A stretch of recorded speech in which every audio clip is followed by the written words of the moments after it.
just got hired at a roofing company, and my manager is telling me I need to go on roofs, cause damage, and file a claim for the damage that I just caused. What is that? Is that a good thing or a bad thing? Today I want to get into why I think it's a bad thing, why you should consider not doing it in as strongly a sense as possible. The three main reasons being legal, societal, and moral. Number one, legal. You are doing insurance fraud. That is a felony if you were to do what your manager told you to do in that circumstance. And I don't think I need to explain too much about a felony. That's a real problem if you get caught.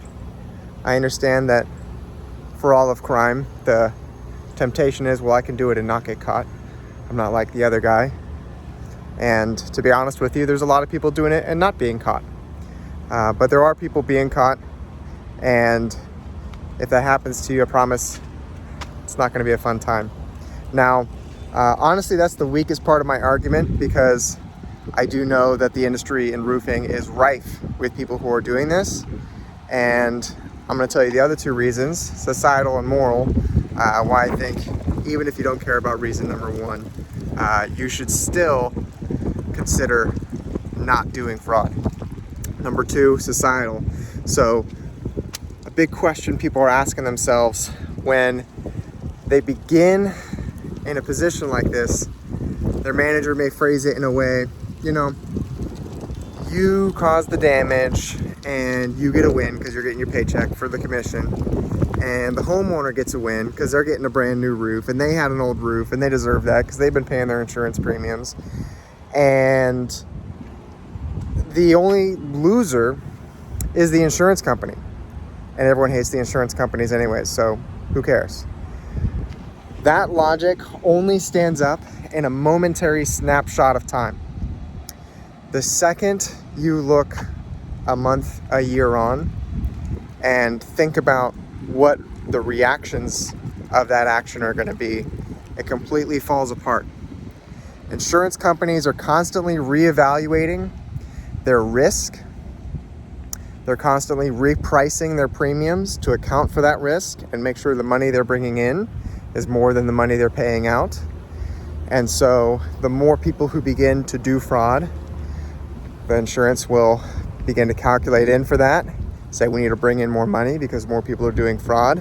Where does that money come from? They raise premiums. So what happens is they just do an accounting and tax all of society to pay for the fraud that you have benefited from.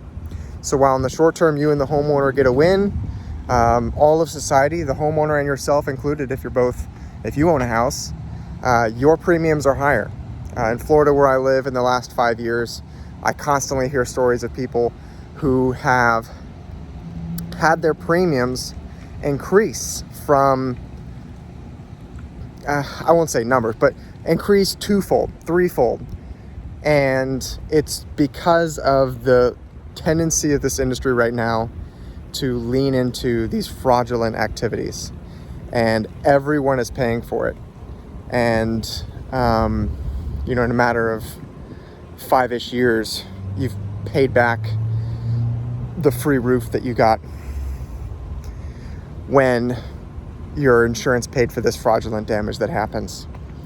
So it is not even really an argument to say that you're getting a win and the homeowner's getting a win.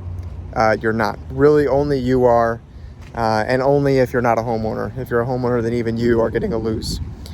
And the last is the moral argument. This isn't going to hit for everyone. Personally, it's the strongest reason for me not to be a part of that. If you look at the 10 commandments, every commandment, don't murder, don't commit adultery, don't steal. Why are these commandments? Why are they in the Big Ten? The answer is because when you do these things, you individually feel like it's false that you got to win. Like, I killed the guy who was trying to, start a farm where I'm starting a farm, start a business where I was starting a business.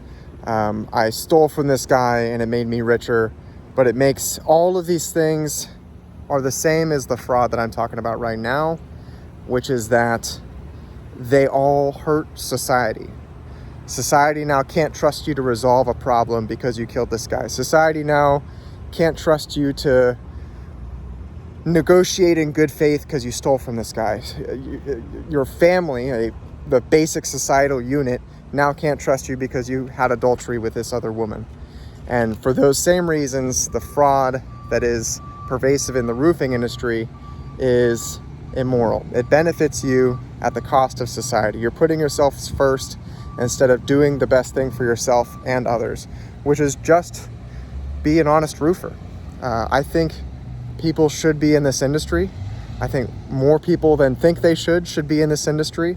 I didn't know about this industry for a long time. I went to school for being a teacher. I was a teacher for 3 years and then found this industry, and I'm making more and I'm less stressed now that I'm here. I'm so thankful that I am.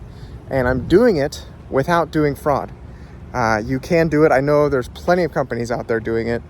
I say these big numbers, like I think 50% of companies are doing fraud. That doesn't mean there's not a lot of great companies out there. Some of them are really big companies and they've really got it refined. If this is an industry you want to get into, I started this video with asking the question. My manager just hired me and said I should do fraud to get paid. Don't do fraud to get paid. Leave. Run away, interview somewhere else. You're going to find some great companies out there. My email's in the description. If I'm hiring, I'll give you an interview and see if we can find a spot for you. But there's a lot of places where you don't have to do crime in order to be successful. You can just be an honest, hardworking person that helps people get the home repairs they need, and you can do great for it.